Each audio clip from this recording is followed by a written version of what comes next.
So it's day 14 of the Great Overland Adventure, and we have our longest journey yet on one single day. That's 800 kilometers that we're going to cover all the way from Milan to Reims in France. And we're going to stop over in Geneva for a bit on the way. Those 4 days in Milan has helped me brush up on my Italian, and so I'm going to say Arrivederci Italy, and it's soon going to be Hello France.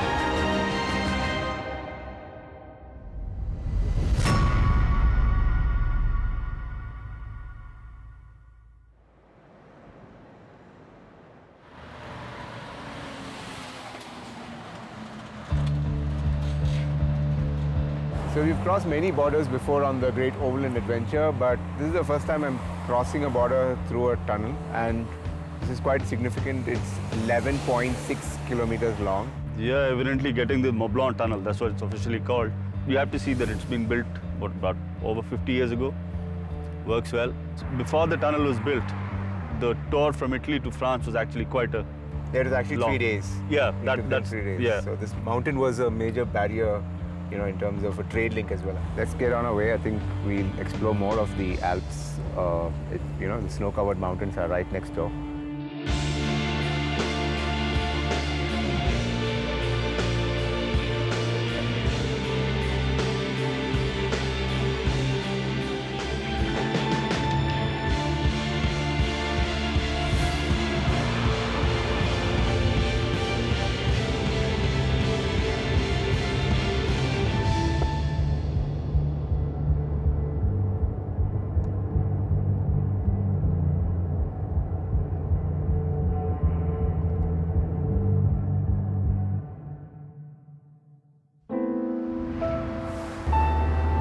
So we're back to discovering abandoned tracks. This one doesn't look very abandoned. It's actually a very busy public road.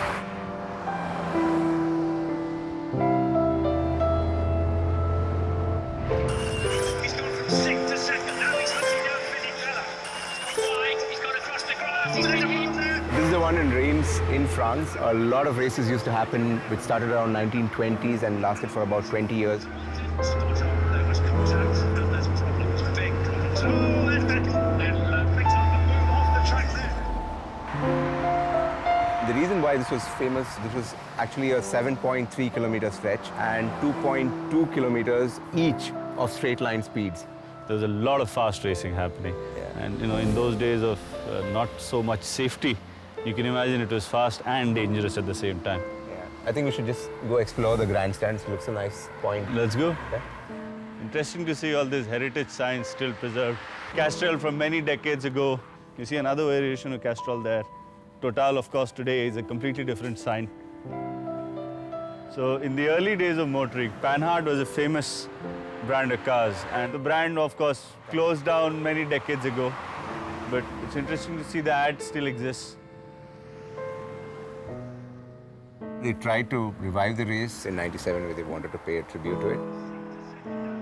But that got called off due to some technical reasons, and that race actually didn't happen here. Si tu voulais, le printemps serait long. Et si je pouvais, je changerais le monde autour de moi. Pour nous, pour toi, pour cet instant-là où tu m'attends pour la dernière fois. Well, we're into day 15 of the Great Overland Adventure, and I can't believe we actually zipped past 2 weeks of this journey, almost clocking 6,000 kilometers already. another 250 kilometers all the way to Calais before we cross over to the English Channel, and it's United Kingdom coming up next.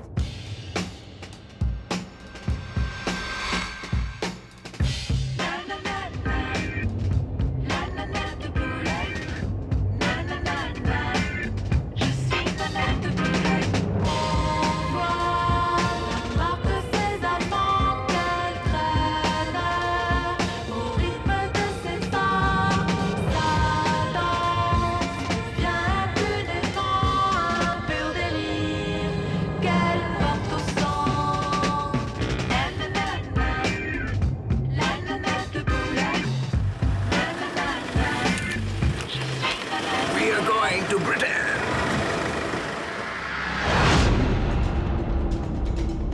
We've kind of exited France. We are now at the UK border control. We're going to cross the English Channel into the United Kingdom by a train.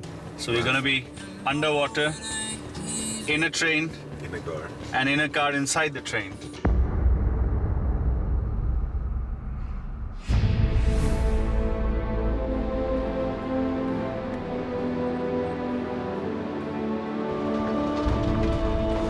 This is perhaps one of the coolest things I've ever done in life. So we are now inside the Eurotunnel train, which will transport us from France to UK under the English Channel.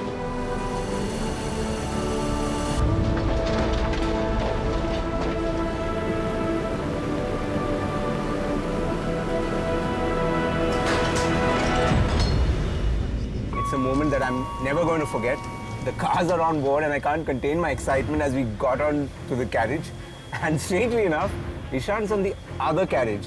We just split by 2 shutters in between. I'm definitely enjoy this moment. I'm going to wait for the train to start and drive me to England. I think it's journey time of about 35 minutes.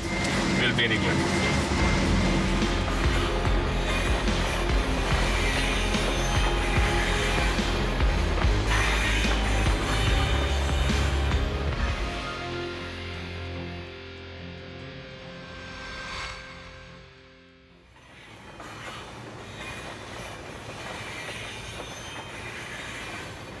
Ladies and gentlemen, we shall be arriving shortly. Please return to your vehicle. So we're getting to our destination. We're almost there. Almost there. I tuned myself coming from India to Europe to drive on the right. Now back to the left. And when I come back to Europe, back to the right. So yeah, this is going to get slightly confusing as you go along. So day 15 of the Great Overland Adventure. We're going to be on the right side of the road, the left side. And I can't wait to get these cars off the carriage and slowly get onto the platform.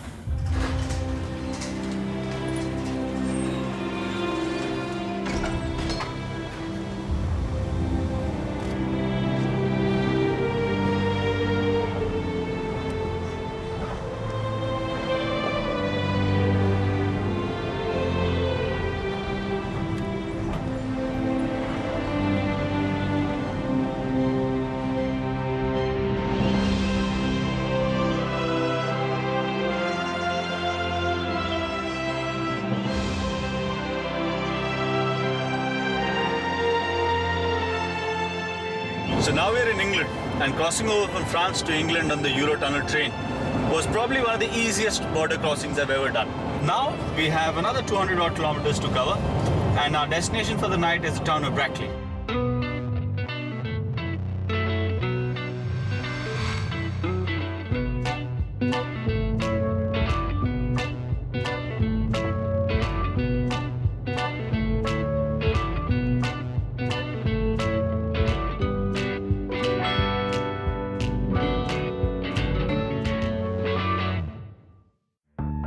Well, it's time to speed up things here on the GLA Adventure. We're at the Mercedes-Benz AMG Petronas Formula One team, the headquarters. This is where all the racing action happens. So this is the center where the whole Formula One car development takes place. This is where they do the improvements. This is where they make sure that the drivers have enough firepower to win the races. As you know, the team won last year, they're leading this year, and they just had a very successful Italian Grand Prix.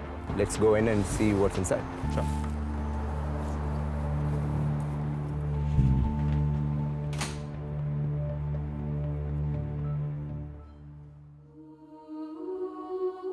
Here at the center is the car that won the 2014 Formula One Championship. Season of hard work is coming to an end. It's Lewis Hamilton, champion of the world in 2014. Sensational drive from Massa, just 2.5 seconds behind at the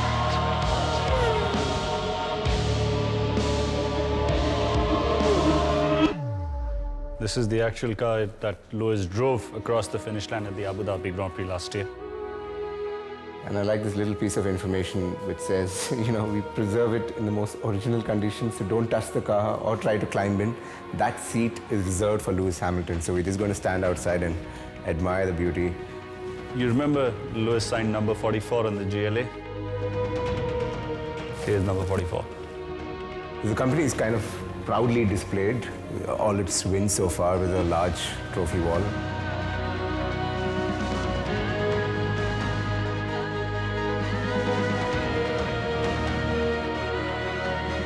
See the difference between the 2014 China trophy and the 2015 China trophy. This is a very interesting trophy, Bala, from the Australian Grand Prix. If you look at old race cars, especially Italian cars, it's the steering wheel. It was called the Motolita steering wheel. Here you can see the trophies from the latest win. These are both trophies from the Imola Grand Prix.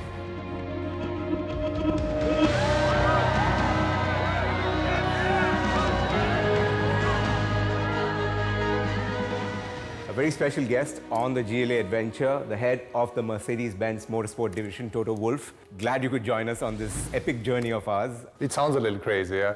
It's quite a road trip. I'm happy you made it until here.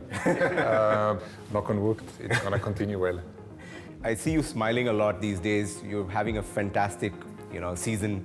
Have you changed anything this season in terms of the strategy? As a team, it's not a static structure.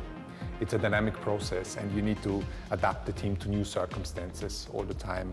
We're having sporting and technical regulations changing every year. You're having competitors coming up, others disappearing, and the organization needs to be developed. So this is an ongoing process, and we try to optimize wherever we can. We try to be more efficient, because an efficient organization is a powerful organization, so therefore constant challenge. This is a very special car for you, I'm sure. Yes, absolutely. We wanted to have a straight fight between Nico and Lewis at the end. And so on one hand, I was very happy for Lewis to win the championship. And on the other side, Nico broke down a couple of laps ago, so it was a bit bittersweet at that moment. Yeah. But what is the future looking like? We're trying to make the car very compact. We're trying to fit the most efficient hybrid engine and the most efficient cooling into a bodywork, which should be efficient aerodynamically. And these kind of technologies then feed back into a road car. And on the aero side, we benefit from each other, so there is a big interlink between the organizations. We have the GLA park ride. You want to have a look and see what we're driving? I'd love to, yeah. It is a spectacular car. I think you will be getting a lot of attention with that car. Yes. Have you done any long road trips yourself? Any specific routes that you like to take? Well, I've been involved in rallying, and as a rally driver, you spend a week at the rally venue and you do lots of recce.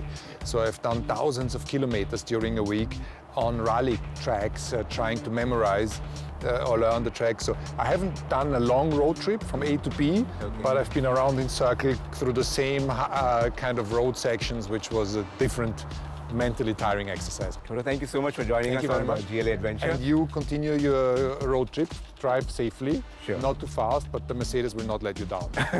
Well, it's been a fun day discovering some of the secrets of the success of the Mercedes Formula One team. Yeah, we got to see a lot of stuff that you would normally never imagine. The carbon fiber manufacturing that they do, the machining that they do, and how much research and development goes into a Formula One car and to keep it winning.